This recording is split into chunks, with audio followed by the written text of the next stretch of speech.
After months of preparation here, live on stream, doing drafts, talking about the rookies, even poring over Google Sheets data, it is finally time for the NFL draft. And that means it is time to plant my flags one last time. If you watch the streams on a regular basis, you know the rookies I like, you know the rookies I don't like. But today, we're going to try to figure it out. And I'm already in a draft room. Ha ha ha, the PFF draft room.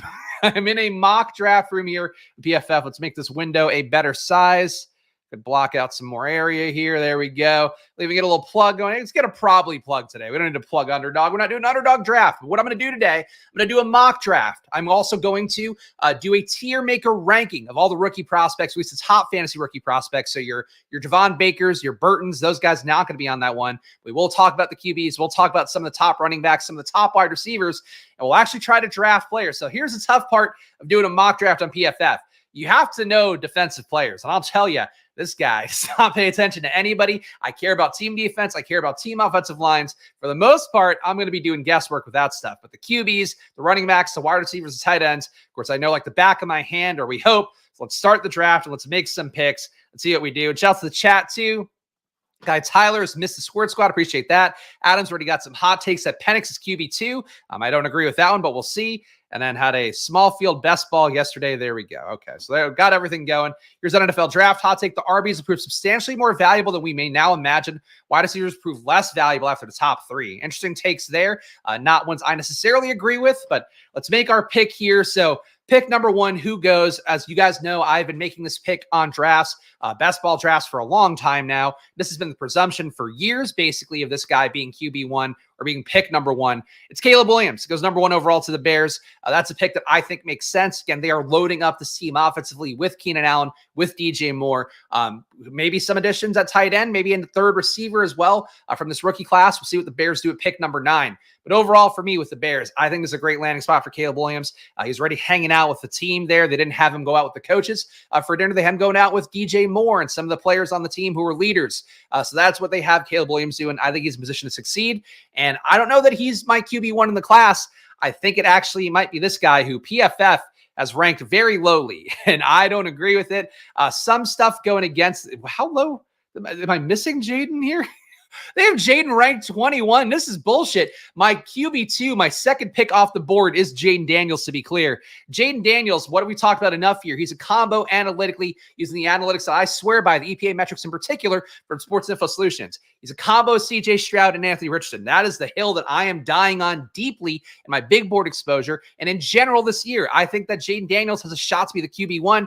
For a hot take it, he's on the thumbnail for that reason. I think in fantasy, Jaden Daniels is one of those players that people are going to regret shitting on. And you know what's going to happen? It's going to be the same fucking thing that happened with Anthony Richardson last year, where a lot of people who were down on him, all of a sudden he has a couple of games, and you know what? They're right back on the train, acting like they were stumping for him since day one.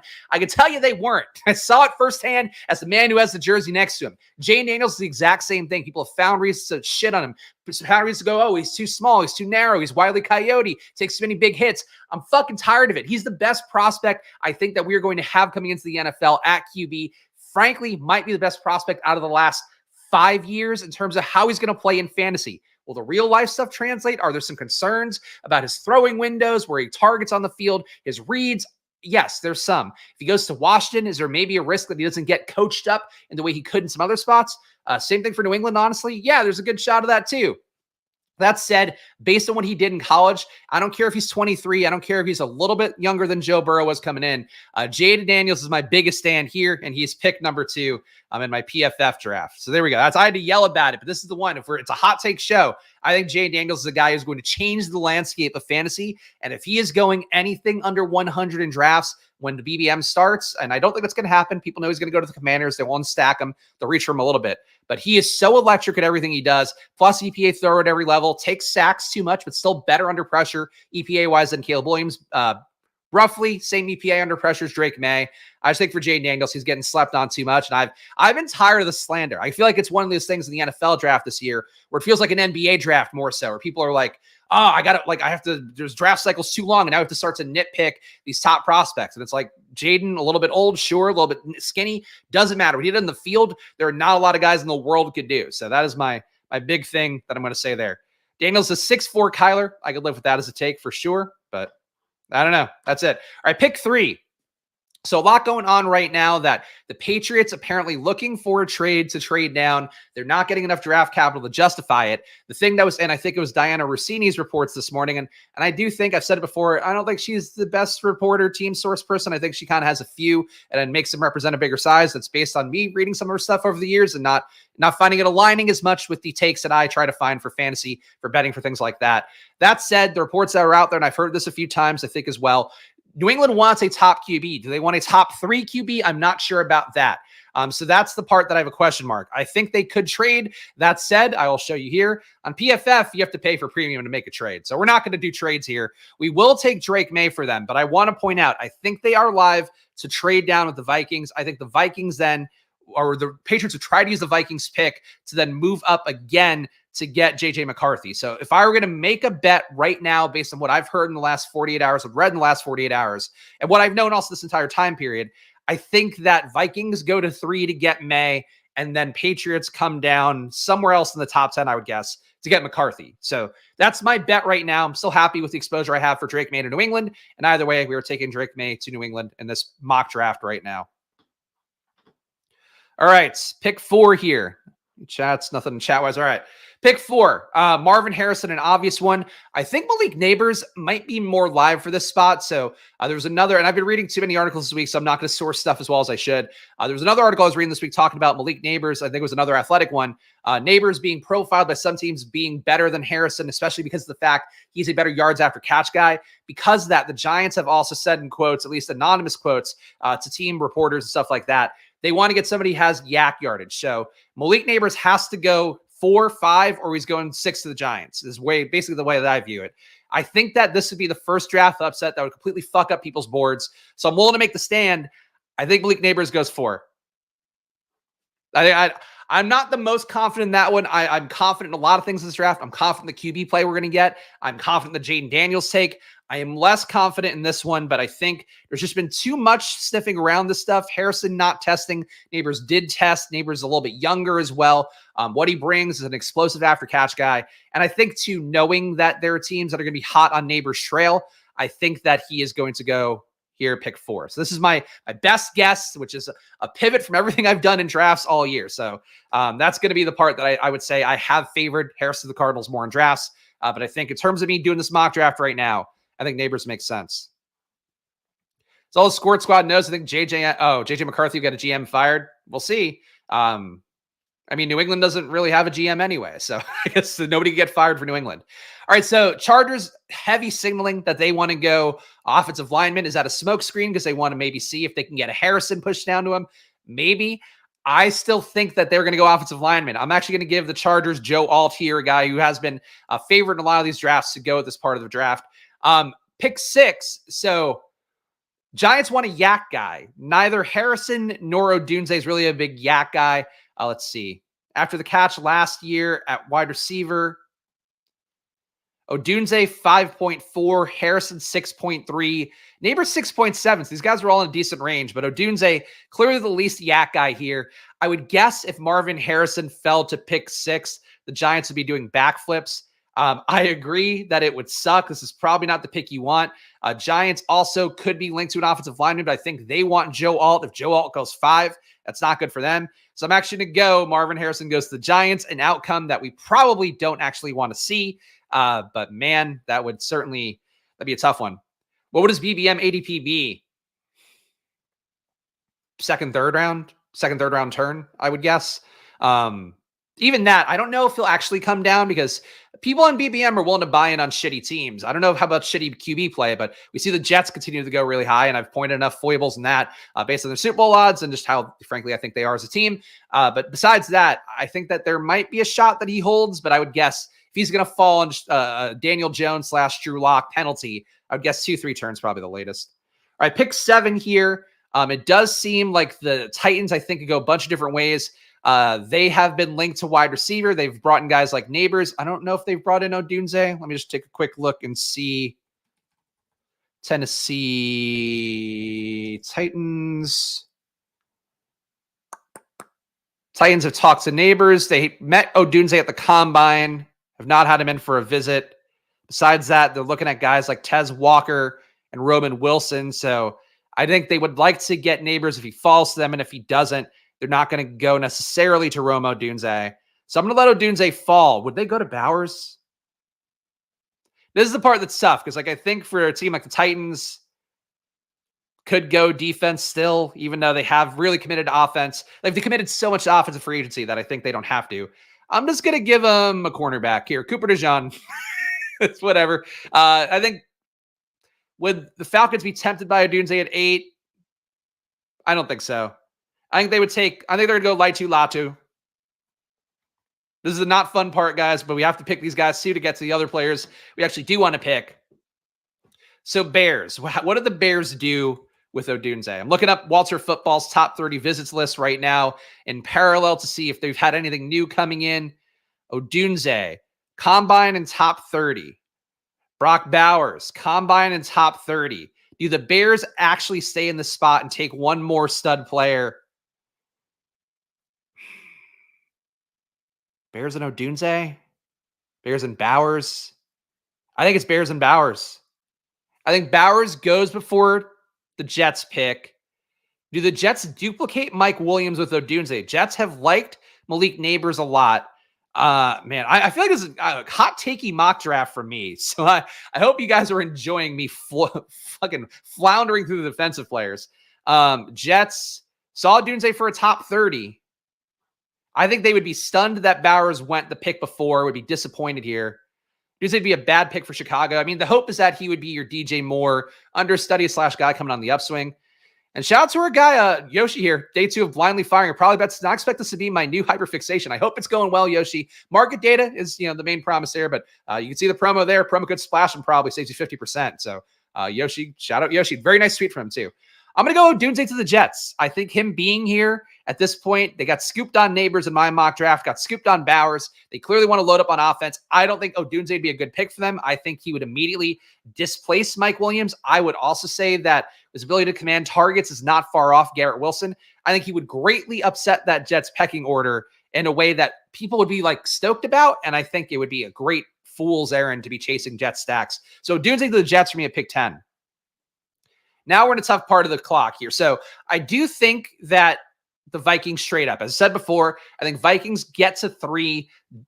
Patriots then wiggle around to get J.J. McCarthy. So we're just going to instead take J.J. McCarthy here to say that do believe that McCarthy is going top 10 or 11. I think he can't go further than the Vikings pick because the Vikings are either going to take him or they're going to trade to somebody else who then takes him as their fallback, likely New England. So J.J. McCarthy goes pick 11.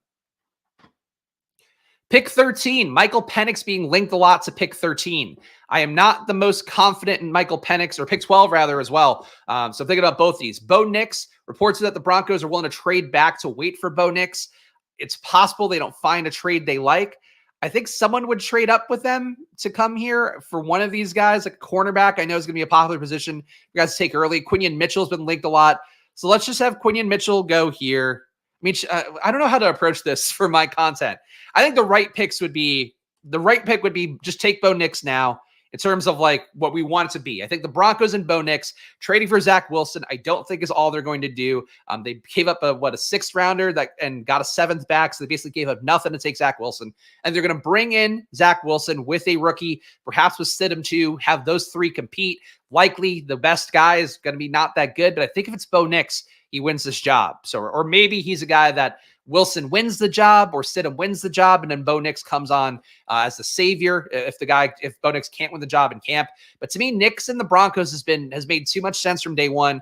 I don't know what's going to happen at pick 12, but I think Nix to the Broncos, I think it's going to happen. All right, we have Penix, I think, would be then going to the Raiders. I don't think he goes pick 13. If I had to guess, these 2 QB things happen, but I think they happen later in the draft with, honestly, the Broncos and Raiders probably playing chicken about who's going to actually take these guys. Because really, at these next few picks, like the Seahawks don't really want a QB. Obviously, you could make a link to Penix with them having hired Washington's offensive coordinator, but it doesn't seem like there's any link there. If anything, it seems like there's more linked to them possibly trying to trade Geno to somebody, and then they might have a rookie with that. So possible Seattle could take somebody, but I'm not sure about that. Jaguars not taking a rookie. Bengals not taking a rookie. Rams have said through Jordan Rodriguez that they're basically not likely to take a QB because they don't want to take one in the first round right now with Stafford, even though people might try to piece that together. Something false to the Rams, I wouldn't rule them out, but I don't think so. Steelers, it wouldn't make sense, even though they did decline Justin Fields' $25 million option. Dolphins, don't think they're going to make the move away from Tua now, so they're not in the options.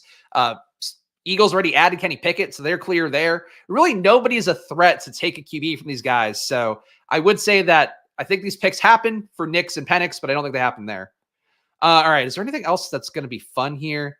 Saints could be live to take one of these receivers early. Let's fill their positions here. Could the Saints take AD Mitchell? Brian Thomas, shoulder concerns for him. I'm still not out on him, but I think that could drive him down a little bit. Both he and Malik Neighbors have the same shoulder issues, I guess. I don't know what's going on at LSU, maybe a weightlifting program. Both guys have rotator cuff issues, so that could be something that rears its head at some point. And I would say if the medical report is worse, like it wouldn't shock me if during the NFL draft, we get one of those, like Brian Thomas's shoulder is much worse than people realize. And then he starts to come down a little bit. So Saints coming up for AD Mitchell would not be the most insane thing. They need a lot, though. So I don't know if I should actually give them the receiver. Let's not do that. Let's just go. You can't clear position here? There we go. Okay. We'll give the Saints Quinion Mitchell. They got a cornerback. Got to defend Mike Evans. We'll do that. Doing the fantasy draft. No, look, I drafted Joe Alt. We saw that. I drafted Cooper DeJean. I drafted Laitu Latu. I'm drafting guys. I know a few in the first round. I don't know, Jerzon Newton. All right, so at this point, would the Colts take one of the receivers? I think they might. Would the Colts take AD Mitchell? They've been linked more to Brian Thomas, but if Brian Thomas is banged up, injured, they're not going to go there. They've been linked to cornerback a lot, but yeah, you know what? I'll guess the Colts take Terry and Arnold. I think if they miss out on Bowers, if they miss out on one of the other guys, and if they're concerned about Brian Thomas' injury history, maybe they push him down a little bit more. So, all right. So there we go. Again, another cornerback going. Seahawks, they could use a defensive interior lineman, I think. Jaguars are live for a wide receiver. Jaguars, AD Mitchell, a team I don't like, a QB I don't like, a coach I think gets fired, and a wide receiver I'm not that big on. Put them all together. AD Mitchell goes to the Jaguars. Bengals certainly live for an offensive player. Probably a slot guy more so. Not a slot guy you would take at this point, unless the Bengals went nuts. Here we go. This one's for our guy Adam in the chat. Ladd McConkey goes to the Bengals at pick 18 as they try to really improve the Tyler Boyd spot. I know people think that Ladd can play out wide and in the slot. I think he's still mostly going to be running in the slot. Not a huge target earner either, so he can exist in a Jamar Chase, T. Higgins offense. Ladd McConkey goes to the Bengals here. Told the 20 range could be so many offensive linemen, defensive linemen, and CBs for real, though. I agree. And I would think that the Rams, you know what I think the Rams are going to do here? I think they're going to also upset the draft board. I think we're actually going to see a thing that I don't necessarily want to see. I think we're going to see the freak athletes go a little bit earlier and Ladd McConkey. So I think we see Ladd go. We see AD Mitchell go. We see Xavier Worthy go. Pick 20. Pick 20 for the Steelers. They would love a defensive interior lineman, I think. I feel like Dallas Turner should be going higher. They'll take Brian Murphy. Steelers take Brian Murphy. Dolphins disappointed because they need a defensive interior lineman. They go to the edge. They take Dallas Turner. Eagles trying to make the offensive line better? Question mark. They take this guy. Vikings with their QB of the future in tow. Perhaps Drake May. Who knows? They're taking a lineman too. They love J.C. Latham a lot. They think J.C. Latham is the best offensive lineman. You can't take anyone fun here.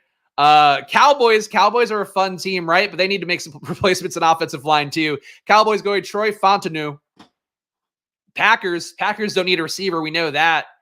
They could definitely use more support for their offensive line, and they are big fans of Graham Barton. The Packers take Graham Barton. Well, the Bucks simply at this point can't refuse a falling Alamuyiwa Fashanu. So Fashanu, come on down. You're a Tampa Bay Buccaneer.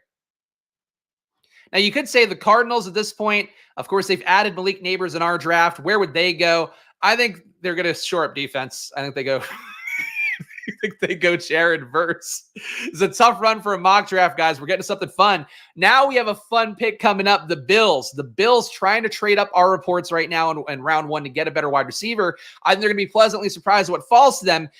They have been linked to Brian Thomas in the past, but everybody is scared off because of Brian Thomas's shoulder. Troy Franklin, you're going to Buffalo, but you know who's not scared of Brian Thomas's shoulder? A team that has been linked to receiver, and now Luckbox is a potential top 10 caliber pick at number 29. The Detroit Lions take Brian Thomas Jr. Holy shit. All right. What a high T stretch. We drafted a lot off. These teams here are running the shit out of the ball. That's what's going to happen. They're protected QBs. They're running the ball. All right. Ravens. What do the Ravens like to do? Ravens just want another quarterback. They go Kool-Aid McKinstry. Do the Niners do anything fun? Nope. I think they go, what a discount on Amarius Mims. Let's add him in. Trent Williams is getting old, right? Nate Wiggins, a cornerback. Chiefs are losing defensive players and want that defense to be good. Everybody thinks they're going to go receiver. They, in fact, go Nate Wiggins. There's our first round. First round complete. I don't think we're going to do a second round because that took 20 minutes. Get out of here, PFF, with your ads. My first round mock draft. We got Caleb going, I'll read it. We got Caleb going number 1, and we got Jaden Daniels number 2, Drake May number 3, though I do think Drake May live to get traded to the Vikings. Patriots move down. They get themselves J.J. McCarthy. Watch that one. Malik Neighbors, a surprise at number 4. Joe Alt, the Chargers have signaled that offensive lineman a lot. Joe Alt goes number 5. Marvin Harrison, a surprise, goes number 6 to the Giants. Cooper DeJean to the Titans. Laitu Latu goes to the Falcons. Brock Bowers sneaks to the Bears. Bears overloaded on offense for Caleb Williams. Romo Dunze, awful pick for the Jets. Not because of him, though, just the Jets, stupid. J.J. McCarthy going here. J.J. McCarthy, I think, gets traded or ends up the pick for the Patriots right here, would be my guess. Maybe the Patriots move up to like 8 or something, but Patriots McCarthy, I think, would be it if they trade down. Bo Nix and Michael Penix go to the Broncos and Raiders respectively, even though I think that happens later in the draft. I can't do trades because I'm not paying for the premium product. Quinion Mitchell goes to the Saints. Terrion Arnold to the Colts. Jerzon Newton goes to the Seahawks. Got to build up that defense for Mike McDonald. Adonai Mitchell goes to the Jaguars. Ladd McConkey, Xavier Worthy. So in terms of takes that I've given, I would be upset here by not having Brian Thomas go before those guys. That is one, I think, that shoulder thing really, I just would not shock me if they have that's a fucking theme of the draft is Brian Thomas falls. Whatever. Brian Murphy goes to the Steelers. Dallas Turner goes to the Dolphins. Tylese Fuaga goes to the Eagles. We had really tackle heavy here. Vikings go with J.C. Latham, though. In this pick, I think that would be New England getting this guy. So maybe that would change things. New England go receiver there. Maybe New England gets Brian Thomas at 23 to save him from falling. Troy Fotnu goes to the Cowboys here because they need offensive line help. Graham Barton goes to the Packers who need to protect their franchise QB, Jordan Love. Fashanu goes to the Bucks because they need to open up downfield balls for Baker Mayfield. Jared Verse to FSU. Troy Franklin goes to the Bills. Brian Thomas falls to the Lions. That is fun. And the rest of this, who cares? Please hit that like button, boost the algo, you sick, lovely fucks. Yes, indeed, guys. Look, you're not going to see many people here struggle through a mock draft because I care about the fantasy parts, but I still know enough, right? I think we built a good first round here, so please subscribe down below, hit the like button. Normally, Splash Play doing best ball drafts Monday to Friday at 11 a.m. every day, and that'll continue next week, assuming that BBM opens up. So no draft tomorrow here. Tomorrow will be on the Ship Chasing NFL Draft Show at the 8 o'clock hour. It'll be on the I think that'll be me and Daigle at that point, with Pat. I think the returning Pat Corain. With Pete and Gretch as well. So come in for that one. And of course, if you want to draft some best ball, promo code SPLASH on there. All right.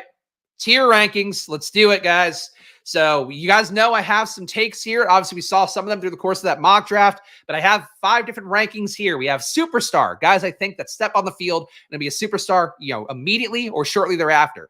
Good, great sometimes. So these are the guys that I think I see the case. I might even have a strong case for them. I think they have an outlier chance at being great players. That's going to be the guys who go in that category. Meh with theoretical upside. Guys that don't excite me that much, or guys that because of the fact that they tested poorly athletically because the draft capital wasn't there. These are guys that I think maybe a tougher spot to get there, but guys that can hit, I think there's some logical reason why I think they're going to hit. They're going to go there. Only landing spot can save you now. Keon Coleman goes here because I don't like Keon Coleman, but people just keep talking him up in drafts. So guys that really don't think that are that talented but could get a good landing spot, they go there. I think they suck are guys that I think suck. And Keon Coleman could also go there. That's how we're going to rank them. Check the chats too. Sub and like this, you fuggers. Sorry for cursing. I don't think that counts as cursing. And smash the like, smash the wife. Yes, your wife will make love to you today if you hit the like button on a mildly watched esoteric streams. All right, Spags dream spot for Daniels. Even if it is impossible, he wants to go to the Raiders. That'd be okay. I don't think there's such a thing as a dream spot for him. I think we're here. I know this is going to sound bad. Wherever Jay Daniels goes, he's going to make it to a dream spot. But I think the dream spot for me, Miami, would be the real dream spot. Like, he replaces Tua. He goes in there, has a willing downfield throwing coach who then has also great receivers around him. They take a Ricky Pearsall. Like, they load up entirely for him, even if they're not loaded up already. I think that's probably the ideal for me. What else? It'd have to be downfield passing. Maybe Seattle. Maybe Seattle if they were to really embrace Ryan Grubb's Washington offense. But I think for me, it would probably be he goes to Miami and he just is the best version of Tua that Tua can't even dream of. All right, who's a superstar? I think I got to put Caleb in superstar right away. I think that they've given him the weapons. Any concern I would have had, which would have mostly been that Caleb has to play too much hero ball. And I could tell you, as a proud USC alum, you can see the colored USC blanket behind me. Caleb, when he has to do hero ball, yes, great things happen, but he can't do it. Like, he can't carry a team himself. Not many guys can. So that's the thing with Caleb. That said, when you give him DJ Moore, when you give him Keenan Allen, when you give him, in my mock draft, you give him Brock Bowers and Cole Kmet, you give him running game, you give him DeAndre Swift, you hopefully improve that offensive line a little bit more. To me, Caleb Williams is being set up to succeed, set up to hit the ground running from day one. I think that he can be a superstar. I think he should be a superstar. I'd be surprised if he weren't with how this is rolling out for him so far. I guess maybe, the wide receivers are a little bit older. They get hurt. Things look bad. The running isn't there because Swift is maybe a little bit hit and miss. And then the offensive line, like, maybe it could be bad, but I just don't see it. I think Caleb being a superstar is it for me. Caleb's going to make Keenan Allen so fun to take in PPR formats. I mean, look, I think that he's also going to open up a lot of those deep shots for DJ Moore, which is where he had his most success last year with Justin Fields. I think for Keenan Allen, the route tree that he showed last year with Kellen Moore, I think is a good thing too. I think Caleb is going to make some careers this year and also going to make people go like, fuck, I wish I didn't go. Keenan Allen was too old, because like he can be old, but he can, as long as he stays healthy, like Caleb is going to find ways to get him the ball. You could be a corpse out there and he's going to get you the ball. I'm pretty confident in that. All right, who else is superstar? I'm going to focus on just guys I think really are going to make that leap. Malik Neighbors, I think, is a superstar. In terms of just guys that I'm going to have the most faith in right now, I'm not going to necessarily put him in that order. Malik Neighbors, we talked about enough on this show, but his EPA metrics are just outlandish in every possible way. You have a guy putting up 121 yards per game, 32% avoided tackle rate, 0.65 EPA on all that. So not only is he putting up the counting stats, he's doing it in a way that's analytically sound, adding first downs, adding stretching out drives, scoring touchdowns, all things that we're looking to see that are positive for fantasy. 31% target route run rate with a good outside receiver and Brian Thomas there. That reflects well upon him. Playing out wide, a 0.44 EPA, playing out of the slot, a 0.8 EPA. You can move him anywhere. And then downfield is where things get the most nuts. 1.6 EPA on throws of 20-plus air yards. You got 2 deep targets a game. He added more than 1.5 points of value every time he touched the ball downfield. That's a Tyreek level skill. I don't think he's Tyreek necessarily, but he can be Tyreek. So Malik Neighbors to me, instant superstar. And if he goes to the Giants, that's the one thing that could maybe fuck it up a little bit. So that'd be the concern. Other guys who are going to be great day one, Marvin Harrison Jr., I think same thing. My concern would once again be like if he goes to the Giants, as I did have him in that mock draft, who's going to be throwing him the ball. But I think he's still going to be able to get open enough as long as they keep Daniel Jones or Drew Lock, as long as they get better protection than they got last year. I think the Giants will be okay to feed him Marvin Harrison. So Marvin Harrison, obviously the better case to be going him with Kyler Murray, him going with Justin Herbert and being the new Keenan Allen / Mike Williams rolled up into one. I think that's perfectly an outcome that I'm happy with. So Harrison, I think no matter what, he's going to be okay. But obviously if he lands one of the better spots, superstar day one would be the hope. Jermaine Burton is not on this list. Again, this is made by the Fantasy Stock Exchange, so shout out to those guys. But unfortunately, they do not have a lot of top prospects. They actually don't even have Brian Thomas on this list. But we'll talk about him when we get when I decide we have to talk about him. Superstar Jaden Daniels, you can't run as well as he does. You can't run as much as he does. Can't throw as many deep balls as he does without being somebody who's special. Jaden Daniels, that's my main bet on him. I think the NFL is getting to be a smaller and smaller league in terms of guys being frail, being able to stand up to the competition. Tank Dell obviously got hurt down the stretch last year on a fluke play, though. Didn't get hurt from just the crushing hits that he took because the NFL, you're just not giving out those come on man kind of hits anymore. You're not giving out the concussion level hits as much. So for Jaden Daniels, I think he also falls better than Anthony Richardson. Obviously, Anthony Richardson got unlucky with his shoulder issue, but like he takes contact to me like a Jalen Hurts, where Hurts is not like a huge guy. For some reason, people think that these guys are worlds apart in terms of body composition. Jalen Hurts is pretty narrow, but he takes hits well. He takes them on the side. He falls in a way that's usually helpful. He falls like a pro wrestler or a stuntman. Jaden Daniels, same thing. So not worried about that. I think if he goes to Washington, he's going to have weapons there. And he's also going to create a lot of value, even with the less good offensive play calling of Cliff Kingsbury. If he goes to New England, I think he'll survive with Alex Van Pelt, bringing over some Brown stuff. If he goes to the Raiders, I think he'll be okay there with, I guess, Luke Getsy getting the best version of what he wanted out of Justin Fields. So Jaden, I think, is going to be okay outcome-wise, and the talent is so huge. He's a superstar to me. Hopefully Giants take QB so that they don't ruin a wide receiver.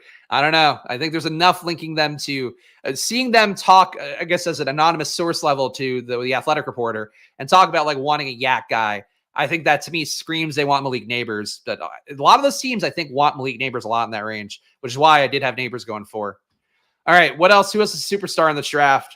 Is there anybody else? Let's move it down the depth chart. Let's go Brock. I think Brock's a superstar.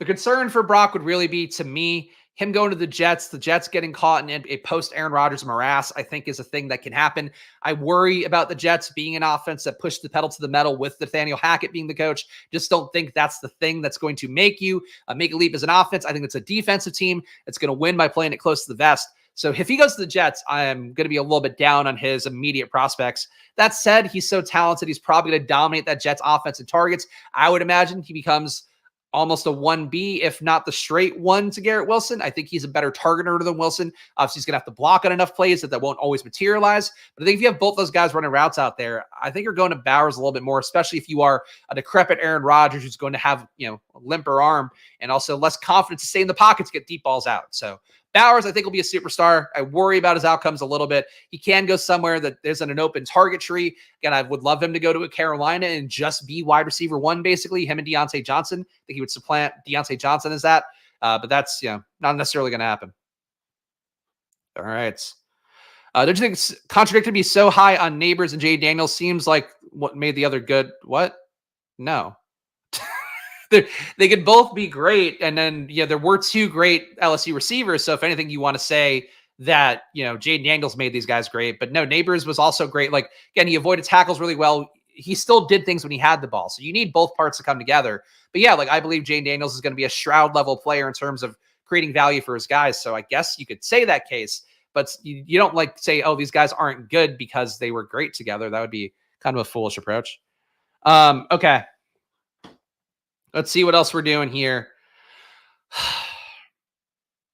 I'm going to put Drake May in meh with theoretical upside.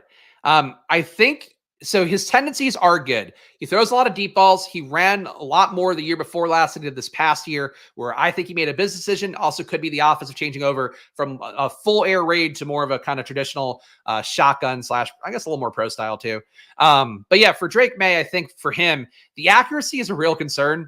He really is woefully inaccurate in a way that people jumped all over AR for. And if you're one of those people out there that wants to make a race case, fucking Drake May's numbers look a lot like Anthony Richardson, and nobody talks about how inaccurate Drake May is. And that's me as an AR stan. Very odd to me that that's not a frequent talking point for how Drake May had what? Let's pull up the numbers so we can actually cite this. Drake May, 60% on target rate is worse than every QB in the draft, including the Sam Hartmans, including guys who didn't enter the draft like Will Howard, including Spencer Rattler. Really bad. 77% catchable ball rate would also be bottom tier. He'd only be ahead of Sam Hartman and Devin Leary in that category. And I guess Will Howard, who's still going back to college. So Drake May, really bad in a lot of things that people want to see for these guys throwing the ball. I still think he's more likely to be good, great sometimes, but I think people are anointing him as a superstar, and I'm pushing back on that. So he goes to man with theoretical upside, just woefully inaccurate. I don't know. That wasn't my case. I just read the chats and can try to explain it. All right. Who else do we have here? Here's another one that I think he's more good than great sometimes, but I kind of want to market correct. So I'm going to go with good but great sometimes. Rome Odunze. He's not to me in the same tier as Neighbors and Harrison. I think that Odunze should be closer to meh with theoretical upside. I believe you're going to get similar opportunity from a Troy Franklin, but I have been impressed that Odunze. He still was a decent target earner, a decent enough target earner with a last year 29% target per route run. So definitely a tier behind Neighbors, a tier behind Harrison. But Odunze is still decent enough, technically better in EPA per target than Marvin Harrison was, though a lot of that was the willfulness of Penix throwing the ball downfield. I think that Odunze showed enough to me. The issue is really that he was a big-time air yards merchant, led the entire rookie class in air yards besides Tez Walker. 154 per game, converted 110 of them, obviously not including his after the catch yardage. Point being for Odunze, though, the concern is he's not a freak athlete. He did get there through willful targets from his QB who forced the ball downfield at a rate that's probably not going to happen for Odunze in the NFL. But again, I'm willing to be there for Odunze. I just think that he is a tier behind. And if he lands somewhere like the Giants, I don't know. How dare I besmirch Odunze? Look, I was heavy on Odunze. I took him. I'm taking him in the hope. But again, if he's the one that goes to the Giants, I would just be like, all right. Like, that's okay. But maybe I don't want to be there quite as much close when the big board launches. I think that nobody sums up good, maybe great sometimes more to me than JJ McCarthy. And people are going to be unhappy about this one, that I have Drake May a tier below. McCarthy's a pro QB. McCarthy is going to get the ball out on time. He's going to get the ball at accuracy. We just talked about Drake May's numbers. McCarthy is honestly a pretty big inverse to that. 10% better in terms of catchable ball rate, 86.4% compared to 76.5%. So that's a pretty big chasm there in terms of being able to snap the ball out, get it where it needs to go. 73% on target rate, again, compared to 61% for Drake May. I don't want to make this a Drake May bashing thing because May has tendencies that I like.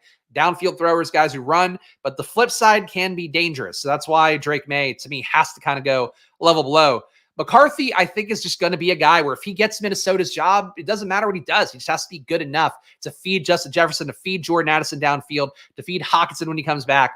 That's a great out for him. If he goes to New England, it's going to be a little bit tougher. He's probably going to be playing more of those 175-yard passing games, maybe gets you 2 touchdowns in that. I think that's the risk profile. But the upside for him, for him to go to Minnesota, that is such a massive upside that I think he has a shot to be a superstar because of that. But he was just efficient, didn't fuck up. And there's going to be things that help him out in the pros. And frankly, has a really live arm, ability to move out of the pocket, better athlete in the RAS testing, and also ran a little bit more in college, people might realize.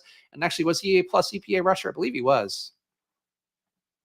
Yeah, 0.305 EPA per rush, and actually a 44% avoided tackle rate for JJ McCarthy in college. Only ran 3 times a game, so him, missing more tackles than a Jaden Daniels doesn't mean he's a better rusher than Jaden Daniels, but he's shifty and he can run more. So I think for him, I think his worst case is like fancy Baker Mayfield, like more championship caliber Baker Mayfield. And I think his ceiling is potentially Burrow-esque, but like less passing volume Burrow. I think is kind of the ceiling I see for him.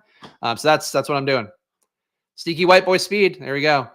And a winner. I think he lost 4 games of college. I mean, look, winning is still a team stat, but yeah, being a part of a winning team is a skill. Not costing your team those wins is a skill. Similarly, not Troy Franklin time. Sorry. Similarly, I'm going to put Bo Nix here, met with theoretical upside, and I think he's good, maybe great sometimes, but I'm not going to put him ahead of Drake May. Bo Nix, what he's coming in with again, he's like older, less athletic, less toolsy JJ McCarthy is what I would say for Bo Nix. He's going to run a pro offense. I'll give the numbers one more time here because his numbers really are wowing. The thing that first of all jumps out with Bo Nix, positive EPA under pressure. It was only pressured in 15% of snaps, but only took a sack 1.4% of the time. He also had a 0.09 EPA under pressure. So nobody in the NFL last year, I believe, had a positive EPA under pressure. So to do that, it's really impressive. Now, Bo Nix used screens and stuff, use short passes to kind of keep the pressure off them. So that's part of, Oregon's offense / like what he had in his tool belt. But it's still crazy to see. As is crazy, 77% on target rate, 88% catchable ball rate, a low ADOT, 6.4 ADOT. But, Caleb Williams' ADOT was only 8.2, and he had a 67% catchable ball rate, 67% on target rate, 80% catchable ball rate. Point being is like, not everybody in this class was like a historical downfield thrower, like a Penix was, like a Jaden Daniels was. So I think in this situation, to me, Bo Nix, like you could question the fact that he was throwing it so short, a lot of timing-based stuff underneath. But I think just being able to run an offense and having that be a thing for Sean Payton in particular, who loves to do that in Denver, that's a really good fit for him. So there's a shot to me that Bo Nix might be better in fantasy than some of the other rookie QBs who are more ballyhooed. Probably not Jaden, probably not Caleb. I think Bo Nix is live for some outcomes, and I'll die on that hill. The one of my least favorite takes I've gotten from chat, and no respect to our guy Felix, of course, he's won the DK Millie Maker in basketball a couple of years ago. Comparing him to Jake Locker was one of the worst comps that I think I've ever seen, because of the fact that Bo Nix is just such a competent, like, keeping things running on time QB that I think is really undervalued by fantasy people. And if he goes to Minnesota too, which he is live to, if Minnesota gets blanked on all the QBs, him going to Minnesota would be fucking tremendous. So there we go. 40 minutes late. Fuck. Good news is the stream's still here. You could skim back. You're not missing much. I mean, well, you missed a lot. My mock draft was, I think, electric. I think that was it. All right. Who else here? I think USC, Trojans, and UNC QBs basically all get too much hype, then fail in the NFL. That's not true. USC, though, going to become the team with the most first-round picks, or no, actually not first-round picks. Number one overall picks is what they're going to be this year. So big news for USC. But it's small sample. Carson Palmer was fucking electric. Leinart wasn't. Sanchez had a shot, didn't get there. They have the same hit rate probably as any elite program does. OSU had people said that about Ohio State. And then people fucking did say that last year on streams in the chat. They're like, Ohio State never makes good QBs. And then of course Stroud comes out and changes the entire composition of a franchise. So like, don't let those priors go there, man. Darnold is now might potentially a starting QB and also has performed pretty decently analytically. All right. Not get sidetracked with this. I don't know if they have Mayan Williams in this one. Mayan Williams, a player I've not seen getting expected to be drafted at all, but I wasn't making my own tier maker, so what are we going to do? Ladd McConkey, let's rank him. Let's get him out of the way. I think Ladd's meh with theoretical upside. I think the target earning for me, the last time that he had enough targets to qualify in SIS data, he only earned targets 22% of the time, which is really low. I think he's still better out of the slot than out wide. I think he's he's better than okay athlete. He's a very good athlete. I think people are really like route/film guys stuff, I think is distracting from the fact the guy just didn't produce. Like, to me, you have to produce. I think he still has theoretical upside. That's why I take it from time to time. If he lands somewhere like Indianapolis, if he lands somewhere like Washington, if he lands somewhere where like the receivers ahead of him aren't great, I think he can move up. I think that okay. So what was Brian Thomas's issue? Brian Thomas put up fucking 20 touchdowns playing alongside Bleak Neighbors. Point being, for Ladd McConkey, I don't think he does enough of everything. I think that he can have a good outcome. To me, though, he's more of a man with theoretical upside, where he has some good stuff that you want to give him the positives for, but ultimately, did you produce in college? Did you do it at a high level? Did you do it over and over and over again? Ladd did. So that's it. You're still fishing enough, though, but like, you got to earn more targets, or you have to be Brian Thomas. For what it's worth, I would say Brian Thomas, I would put more in the good, great, sometimes area. We don't have a picture for him here on this one, but Brian Thomas, to me, is kind of the inverse, where produced like crazy in college, is not a refined route runner, is a similarly freak athlete, but bigger, more of a traditional guy. And he produced like fucking a monster in college with a QB that I think will add value to any team, any receivers he plays with. But like, Brian Thomas, to me, is like, he showed it all last year, playing with Malik Neighbors, playing with Jane Daniels, but still showed it all. Whereas Ladd, I'm buying in off of shit of people going like, he runs nice routes and RAS testing. And it's like, okay, then why didn't you do anything at Georgia? He didn't do anything. Didn't do anything last year either, Adam, and he was healthy. Didn't do shit. Besides that, Xavier Worthy. This is a tough one for me. I think a little more meh with theoretical upside. I think Worthy's going to get a good outcome. I think Worthy, he earned targets at a better rate than a Ladd. We're talking 28% versus like 22%. I'm going to put Worthy in good but great sometimes. I don't think Worthy's a superstar. I do think he's got superstar speed. So that's something. But he can be fancy Tutu Atwell in the Rams offense, and it wouldn't shock me very much. He does play a little more close to the line of scrimmage stuff. There are some similarities to him in Tank Dell's game in college that I think are hard for me to ignore, which is why I'm going to put Worthy in good, great sometimes. I think, to me, I would still have him behind a Brian Thomas. I would have him behind a Rome Odunze. But I think Worthy's going to get the draft capital, as we saw in my mock draft. I think he's going to land somewhere where they're going to make him a focal point of the offense, and he's burner fast. So, like, really good teams might go out of the way to get him, and I think for him, that's going to be a good outcome. All right. And Adam, to close the loop on Ladd, wasn't a target earner, but he had the complex routes, not just run straight and be 6'5". Okay. Ultimately, and Brian Thomas and Ladd McConkey's target earning is not dissimilar in college. I would just rather make the bet on the enormous guy with the freak skills rather than the nice route runner who couldn't get targets, but we'll find out. And that's why I'm still putting Ladd. Like, to me, the guys that I really am apprehensive about are going to be these last two categories. Ladd is not those last two categories for me. All right, who do we have here? All right, Troy Franklin, you guys know how I feel about him. If he goes to the Bills, this is going to be one of the things I was most correct on these last few months. So for Troy, here's my concern for Troy. He goes somewhere and is kind of forgotten in a Terrace Marshall-y way because he does remind me of Terrace Marshall, not in terms of size, not in terms of speed, in terms of the talent. I think Franklin's a little bit skinnier, a little bit faster. I mean, honestly, might be a lot faster. I don't know. Terrace Marshall's 40 time offhand. But Troy Franklin, to me, like, he runs the risk of being a guy that lands on a depth chart that he can't earn his way out of. So that's my fear for him. The upside is he goes to Buffalo, who's seen him 3 times in visits, and he goes there and he is now new Diggs and Gabe Davis. And if he is, he's going to be a monster because in college, what he did was he earned targets at a great rate, 31% target per out run. He also had a 0.7 EPA. That is the highest in the class for everybody besides Taj Washington and Brendan Rice. Odd that those two did it at USC, but that's neither here nor there. Point being for him, he's a great analytics player who I think has been really underappreciated by the same film bros who are jerking off Ladd McConkey. So the one thing that I think will be a make or break for me, again, hot takes here, and this has been the take I've had this entire time. You guys know if you've watched. The make or break for me is going to be if everybody's right about Ladd and everybody's right about Troy Franklin and he's just like wide receiver 10 in the class, then I'm wrong. If I'm right about Troy Franklin and right about Ladd McConkey, then I think I've crushed the big board and I think I crushed the content for you guys this time period. It is a major make or break spot, though, in terms of my analysis that I know I fear is a blind spot, but I fucking love Troy Franklin, and I do not love these guys who don't earn targets and don't produce at this insane level. He earned targets and produced at an insane level and was great downfield and was great out wide, a 0.6 EPA on 7 targets out wide, like outlandish shit for a guy that people are just crapping on left and right. Troy Franklin, I will die on the hill of Troy Franklin. So I hope he goes somewhere good. It's going to make it a lot easier to die on that hill. But if he goes somewhere and he's like, because the Bengals, and I don't know, man, it's going to be a little bit tough for him to get there. I cannot bet draft props in Pennsylvania. Otherwise, I would be doing bets as part of this video. I was actually looking up to see if I could access them still, but no, we cannot bet draft props in Pennsylvania. Pennsylvania is like you have legal betting, but then you can't do prize picks, can't do underdog, and you can't do NFL draft props or any like silly props that aren't just straight numerical things. So I've not. Scott's rooting for Worthy from Fresno. Weighs 160, can be detrimental. Like Franklin, he's a little bigger than Worthy.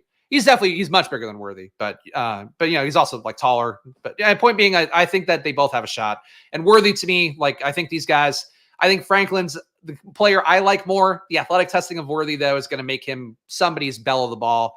So those guys, to me, like similar plays. I want to go with the analytics and the shot at a nut landing spot. For Worthy, though, it's just like the athletics are going to make him probably get a better landing spot than Franklin does, or at least higher draft capital than Franklin does. I'm not doing all offshore stuff. It's not for me, but I appreciate the sentiment, but no, I'm not. When you have legal thing, like whenever I have the legal thing, I just do the legal thing. Like same thing for weed. Like I'm going to buy legal weed. I'm not going to buy but even I get it. All right. Who else are we looking at here? Braylon Allen. To me, he's a landing spot guy. I don't like Braylon Allen very much. I know our guy Jeff has defended him really well to the point that has been willing to take Braylon Allen in drafts and got 2x the field on him overall. Braylon Allen, though, slightly positive EPA, did not avoid tackles very well. He's big. He might get the Cowboys spot. That's the reason for him. I think talent-wise, though, if he goes, I don't know, where would he go? If he goes to like Cincinnati, I don't know that he's actually an improvement on Zach Moss. I don't think he's an improvement on Chase Brown.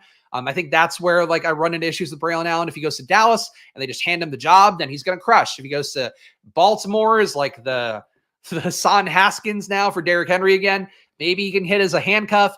But I think Braylon Allen is really a landing spot guy to me, that he's got to land in a spot where they're treating him like RB1. And if they do that, he'll be good. Trey Benson was not great in college. I think that he's going to have better prospects in the pros, which is where I'm struggling to rank him. Decent pass catcher. I'm going to give him good, maybe great sometimes, because I think that his athletic testing gives him a nut outcome. Jonathan Brooks, not on this picture list either, unfortunately, so I can't put him on. But I would say same thing for him. I think that both those guys are good, maybe great sometimes, at least pre-draft. I'm hoping they land good outcomes. It's likely the two running backs off the board. Brooks, I think, is a fucking infinitely more talented than Trey Benson. Like in terms of EPA metrics, he produced catching the ball. Let me see avoided tackles too. Yeah, Brooks, 27% avoided tackle rate, Benson 22%, which is okay. You know, Benson a little bit lower than an Audric Estime. But I think for Brooks, like the ability to catch passes and be good there, he's going to be better than Benson in that part. Benson, 0.29 EPA, but didn't earn targets very well. Whereas Brooks, 0.5 EPA on targets, 12 routes a game, 21 touches a game for Brooks before he got hurt. I like Brooks a little bit more. Benson, though, not bad. I think those guys are similar in as much as they're going to get the draft capital. They're both likely good enough athletes, and I think one is a better producer. But to me, Benson and Brooks, I put in good, great sometimes, maybe teetering on meh with theoretical upside. Brooks is a great prospect, but he was the second best RB on his team this year, IMO. Okay. I mean, look, Adam knows this stuff fairly well. All right. No, I did not. Sorry. But you're fucking spoiling your on-air appearances before you do when we have to do Adam's canceled now. He's not doing his guest booking. No, we'll get Adam on once BBM is open. But Adam won our guest giveaway here, our guest hosting spot giveaway. So check the pinned comment after the stream. 5 stars interview for probably. You can enter to win the next guest hosting giveaway we do in May. And we'll hit Adams at some point when we have a tournament to do. All right, other players we still have here that I really need to hit. Michael Penix is one I know you guys care about. I'll give him a meh with theoretical upside. I think that he is a guy to me that he can go somewhere like Seattle, and I think he would be, even though it doesn't seem like they feel that way as a team level. I think he'd be better than Howell on that depth chart. I think he could be better than Geno in year one. That said, if he goes somewhere like the Raiders, I don't know that he actually beats out Gardner Minshew because of the fact that he is mostly a deep ball merchant guy who, again, just threw the ball downfield a lot. Analytically, EPA metrics were a little bit soft. Overall, 0.25 EPA per dropback is not bad. Actually, a little bit better than Caleb Williams, but did not have as much value in the run game. Under pressure, he acquitted himself pretty well, negative 0.2 EPA there. The accuracy stuff is really the big thing for me with Penix. He's on target 66% of the time, which is pretty low. It is close to Caleb Williams, but he's not as electric as Caleb, so that's kind of the gap there. He also, catchable ball rate 76%. That is lower than Caleb and lower than Drake May. So Penix, to me, if he goes somewhere, they take the governor off and they go, hey, man, throw for 500 air yards in a game, play like Jameis Winston on the Bucs a couple years ago, he'll be good. If he doesn't, he might not be that good. And actually, the more I talk about it, I think if he goes to the wrong team, like a team that's going to try to change him into like a West Coast offense guy, I think that he could fail pretty aggressively. So I'm going to go with Penix here. I think that I feel okay with Penix in this group, but I think Penix, to me, I have to fill this category more, and Penix does fit the criteria the more I talk about it. All right, who else do we have? Keon Coleman. You know what? I think he could get saved by landing spot. I think he sucks. I think he didn't earn targets very well. I think that that Johnny Wilson looked better than him at every possible thing. And Jordan Travis wasn't a bad QB either. Now that I've looked at his stats a little bit, I don't think he gets drafted anywhere. I think he's still like honestly, I'll put him in only landing spot could save you because he's got to go somewhere he could start. But like Jordan Travis wasn't a bad QB and Keon Coleman wasn't good. And then Johnny Wilson was good in that same offense and Trey Benson was an okay pass catcher in that offense. So I think that speaks a lot to me for Keon Coleman. The film bros out there will go, oh, well, Keon Coleman had to have the hard targets. He had to have the contested catches. He also couldn't get open. So I don't know where you balance that out. But Keon Coleman, 27% target per route run, only a 0.003 EPA per target, which is pretty hard to be that bad getting any volume of targets. Out wide was slightly better with a 0.02 EPA per target, but that's not anywhere close to anybody else in this class. For comparison, Odunze 0.46 out wide, Neighbors 0.44 out wide, Harrison 0.32 out wide. So for Keon Coleman, he's not good at anything. Was he good in the red zone at least? Keon Coleman was pretty good in the red zone. So he had a 0.27 EPA on red zone targets with 1.1 targets there. And inside the 10-yard line, 0.5 targets and a 1 flat EPA per targets in the red zone, which actually would be among the best in the class behind Brian Thomas and behind Jalen Polk. So Keon Coleman being a jump ball red zone guy is his best outcome. I'm still keeping him, and I think he sucks.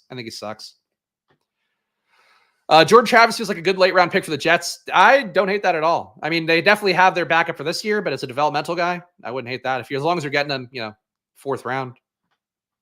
Okay. Who else we have here? Blake Corum. Only landing spot can save him in my eyes. He's an okay back. He really regressed this year compared to how he played the year before. I think he also was not the best back in that backfield last year, but had the commitment of volume is a big thing for him. Corum doesn't avoid tackles at all. As I've mentioned many times on stream, 10% avoided tackle rate for him last year, which is bottom barrel NFL. You can get away with it if you're Joe Mixon and you're an aged vet. Even Mixon was better than that in the NFL. So you expect Blake Corum to be missing in the pros 5%-ish, maybe even lower, which would make him one of the least shifty backs in the league. But if he goes to the Chargers and with Dobbins and Edwards there, maybe that makes it less likely. But if he goes to the Chargers, he's probably going to get fed some touches.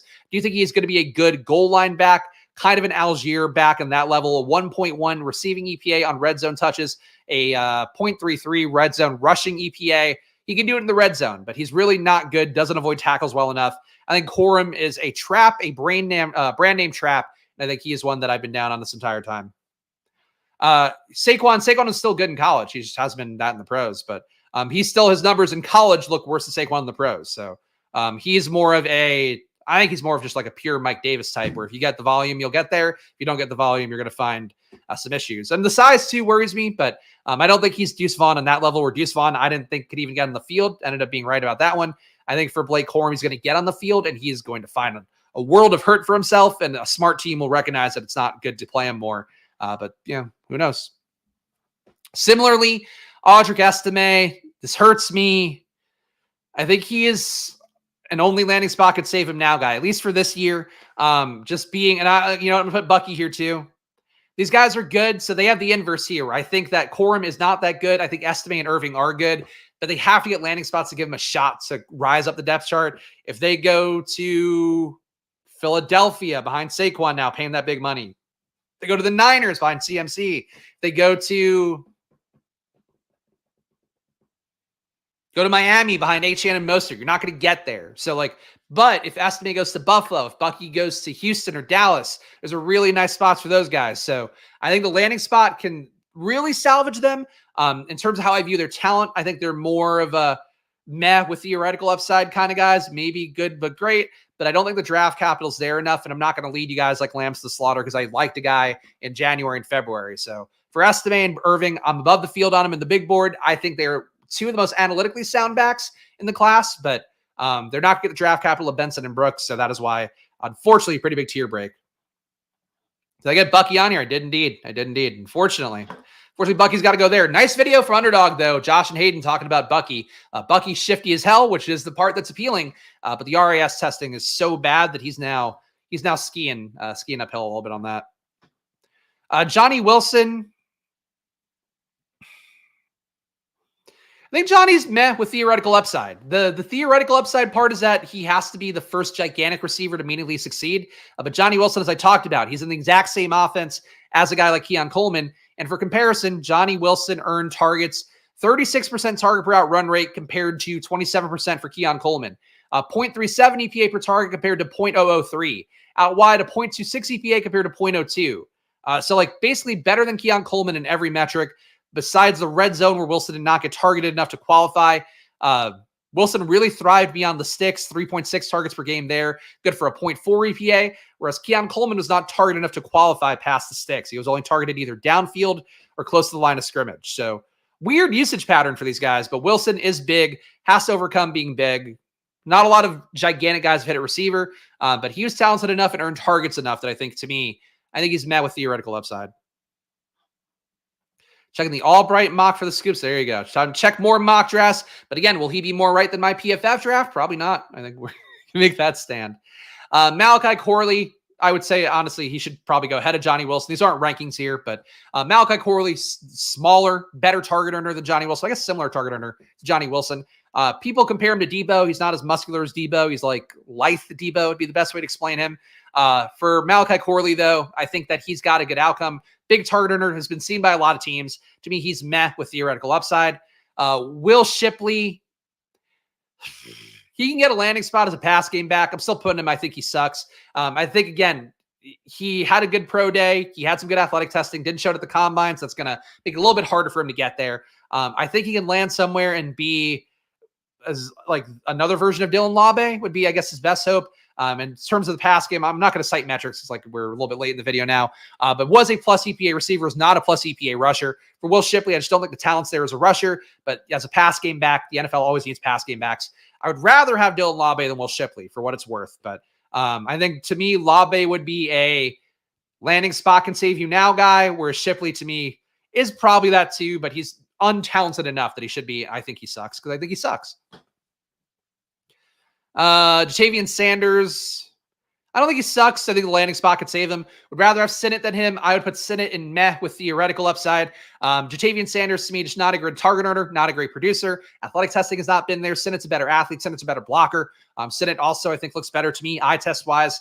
Sanders looks great because he had the number 0 on in college. So that's what Sanders is going for him. He's okay. He can land somewhere good. Marshawn Lloyd, he's got to get the landing spot. He's got to get the landing spot. I'm going good, maybe great sometimes for Marshawn Lloyd. The avoided tackle rate, being able to do what he did, not a lot of guys can miss as many tackles as he did. So Marshawn Lloyd, 37% avoided tackle rate on run plays, 85% avoided tackle rate on pass plays. There were not a lot of either, though. He only had 12.3 opportunities a game. So that's the downside for Lloyd. Do you think in terms of being a red zone back, he probably will not be the best in the world there? Let me make sure I've got that correct. Yeah, he had a negative receiving EPA in the red zone, positive 1.16 EPA in the red zone for run plays. So he can be okay in the red zone. I do think his size and how he runs makes me worry a little bit in the red zone. Like he's going to take some backwards plays, which probably he might not be a goal line back is really the main thing here. But I think in terms of a back that could get the draft capital, if he does get the draft capital and he lands in a spot where like gets treated like an Achane, he's not going to have the Achane burst, but he's going to be able to create some big plays. I think Lloyd, to me, this is me being in the bag a little bit. I think Lloyd should probably be, for most sane people, should be meh with theoretical upside. To me, though, I like what he's doing. I like that the athletic testing checked out. I think he should be a good but great sometimes guy. Spags needs to make one of these for squirt squatters where their chats would rank. Yeah, maybe if enough people wanted it, I could. Though I don't want to do all the images for you guys. That'd be the tough part. AD Mitchell, meh with theoretical upside. I'd rather have Worthy. I think that Mitchell's a better bodied guy, but a little bit less talented. Mitchell, to me, I think has more bust outcomes than Worthy. Worthy at least will earn targets at a decent clip, whereas Mitchell might not earn targets at all. For him, I think he's going to get a good draft capital spots. That's why he has theoretical upside.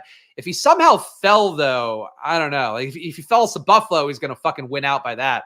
But if he falls somewhere that's like not good and ends up wide receiver 3, I would be apprehensive about him in drafts. So to me, Mitchell, just a guy that I'm low on. I actually think that Polk is the better version of him, where Polk's going to get less draft capital, more talented. To me, produced incredibly well in a Washington offense where clearly there were other guys taking targets away. Polk, I'll put in net with theoretical upside. I've liked him. Jalen McMillan, I think he needs to be an only landing spot guy. Like he needs one of the big AFC teams. He's visited the Bengals, visited the Bills, visited the Chiefs. He needs one of them to take a shot on him. I think Polk's more talented. McMillan's still fine, though, but McMillan going to be more of a slot guy. He has to get a good outcome with a good team to get there. And this guy, Maya Williams, is not actually in a draft, so there we go. And let's see. Who else would I have to add in here? Brendan Rice, I think, is meh with theoretical upside. For a guy going to the 20th round, 19th round of the drafts, I think that's worth the flyer. To me, he and Johnny Wilson, similar things, but Brendan Rice, a more traditional receiver where he produced just being an outside receiver for Caleb Williams, and he was the best one of them. He was the best one of them by a large margin. I've said it countless times on stream, but if you watch Caleb Williams highlights, you're going to see number 2 making play after play after play after play. It's all Brendan Rice. So Brendan Rice, to me, certainly benefited from Caleb's greatness, but I think also bailed Caleb out a lot on some of those fucking running around. Like he got some spots that were open that were not open before when Caleb started his scrambling. So for Brendan Rice, I think he'd be in the meh with theoretical upside. And if he lands a good spot in the draft, he could be good to great. I think he can hit the field and be good from day one.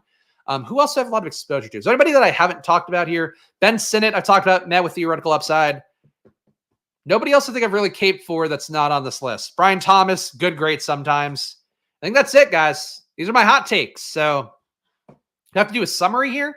In summary, I guess, My biggest stands are, number one, Jaden Daniels is going to crush. I think he's going to be one of the best fantasy players from day one. I think that he is also going to be somewhere, no matter where he lands, that he's creating value for those pass catchers, creating value for the stack, in addition to himself. So I think he makes the team better day one. I think he's Stroud and AR rolled up into one. That's been my take from basically day one. It is still my take one day before the NFL draft. So that's the hill that I am dying on, in particular, number one.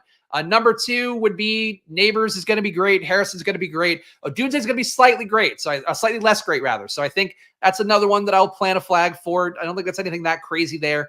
But I guess that could go hand in hand with, I think Troy Franklin and Brian Thomas are the most live to be the wide receiver 3 in this class, and maybe better if they get a nut landing spot. Again, if Troy Franklin goes to Buffalo, I think in terms of production, he might be Neighbors and Harrison and like he might be those guys. Might not beat them, but he might be in the range of those guys in year one. So Troy Franklin is probably my biggest flag plant besides Jaden Daniels, and that continues to be one. And then I don't know. I don't think there's a third. Blake Corum his ass. Number 3, Blake Corum his ass. He can land a nut landing spot, and that could be it. You can luck box that. For Blake Corum, though, you can't avoid 10% tackles in college and expect you to get better in the pros. So Blake Corum down. And that's it, man. That's a lot of hot takes for a draft. So Lions getting a stud receiver. I think that's one that's pretty hot. So hopefully that did something for you guys. Leggett. That's right. Where would Leggett rank? Leggett, I'd put good, great sometimes. I think I'd put him a tier ahead of Ladd and those guys. So yeah, Leggett is a stand for me. I think a less big stand than Troy Franklin. If you had the gun to my head, I'd probably make my bet on Troy Franklin over Xavier Leggett. But Leggett could get a good outcome too. So I put him in good but great. I think he's a better player than a better fantasy producer right now than a Ladd, than a Malachi Corley. That's my bet. You tell me yours in the comments, guys. Either way, though, subscribe down below. Hit that like button again. New videos coming every Monday to Friday at 11 a.m. when we are in a normal period of drafts. And when Best Ball Mania opens, we're back on that cycle. Starting it up, I guess, probably on Monday. So please tune in for that one. Subscribe, hit the like button here. Try to do my best, give you guys the best info. And also, defend my takes, look at data, try to land in the middle and figure out where I should be when you guys try to ask me about things, question me about things. So as always, a promise here on Splash Play. Of course, Probably sports betting, change your life in sports betting with our data. Probably.com/subscribe. Use promo code SPLASH on there to get 50% off a month or a year. You can also check the pinned comments for our free 7-day trial on the App Store. Of course, on that App Store description, make sure to leave 5 stars and a review if you want to guest host Splash Play and do a draft with me coming up in May. Stochastic, nobody's signing up for, but you should. Their tools still fucking rock. I guess people just don't like playing MLB, but play MLB, play PGA, play NASCAR, all the Sims, MMA. It all helps you out on there with their Sims tools. 50% off with the promo code SPLASH on there.